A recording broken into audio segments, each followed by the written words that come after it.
Hi everyone and welcome back to LL Sports TV. Hope you're all doing well. I thought it only proper that I do a quick video on the latest with the Conor Benn drug situation and latest news about Conor Benn's drug clearance, it would appear. So let's talk about Conor Benn. Son of Nigel Benn, the legendary former world champion and British boxing legend. Conor Benn, 25 years old, born in London, but he grew up in Spain and Australia before returning to the UK. He currently has a record of 23 wins, 14 KOs, no losses. So the backdrop to what happened is that back in 2022, Conor Benn failed 2 voluntary drug tests where clomiphene was found in his system. Now, a little thing about clomiphene. Clomiphene is actually a fertility drug, but it can be used by athletes to enhance or produce testosterone. So that's why it's banned, and it's banned worldwide.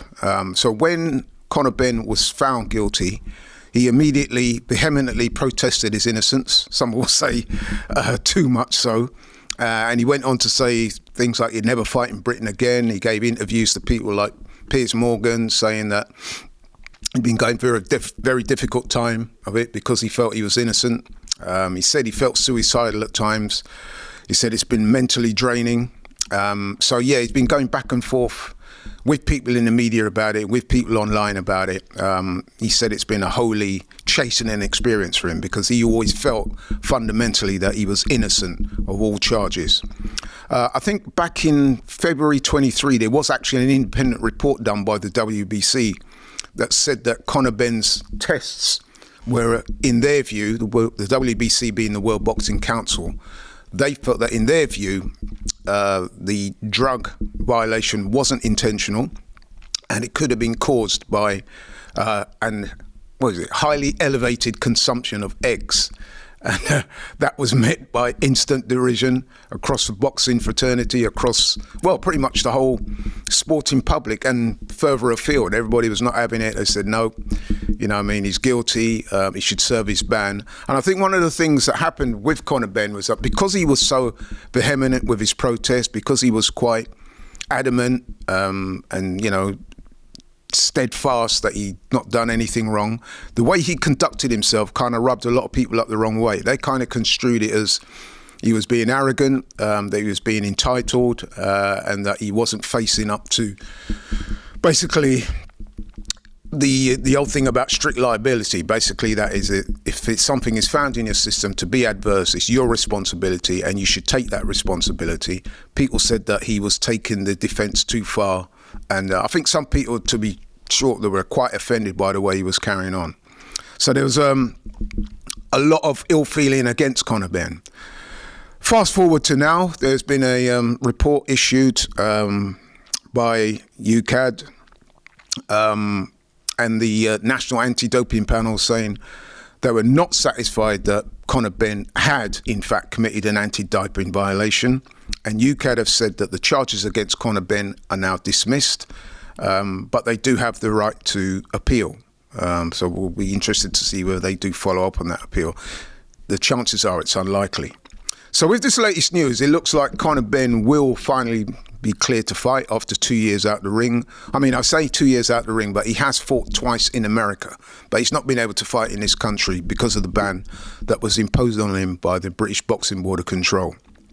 So yeah, it would appear that now, after this long period of time, Conor Benn looks set to resume his career, and they're looking at, I think it's early 2025. And the consensus is, in the business, is that his next fight will likely to be against Chris Eubank Jr., son of Chris Eubank, in a fight that will take place February, March next year. A lot of people will say that fight is probably going to be one of the biggest fights of next year.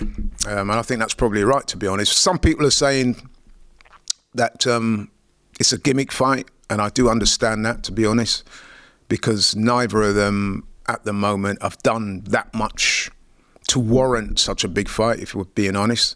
But because of the names of the two guys, because of their profile, because of who they are to the sport, I'm sure it will be a big fight, despite some people saying it's a bit of a gimmick.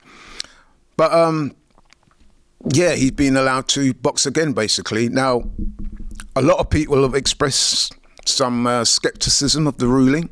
A lot of people are not convinced of Benn's innocence.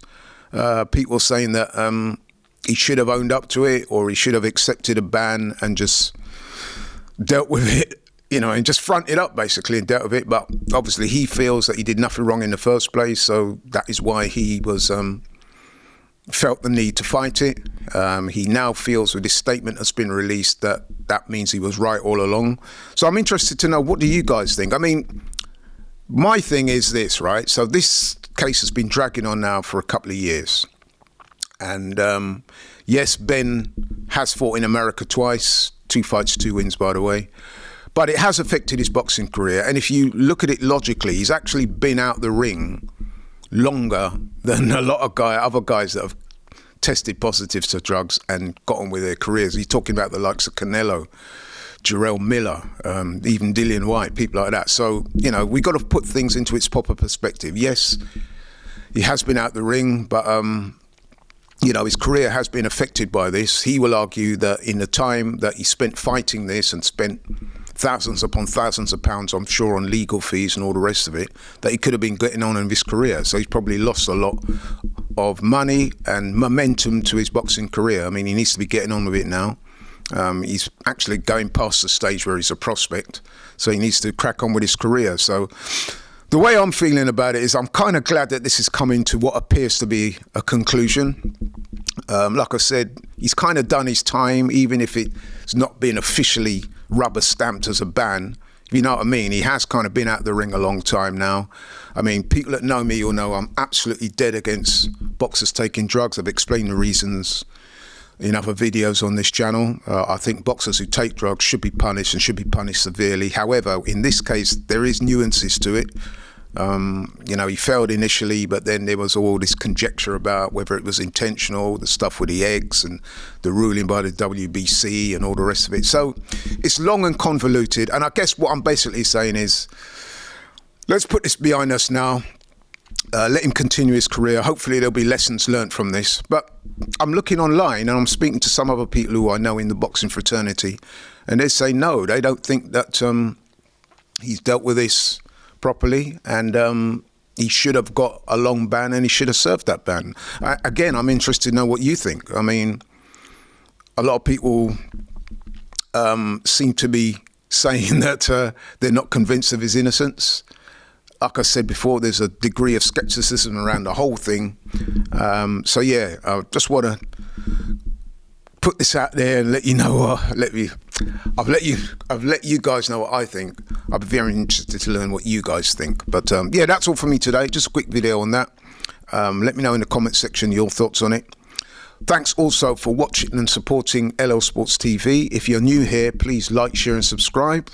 And I'll catch you on the next one. Take care.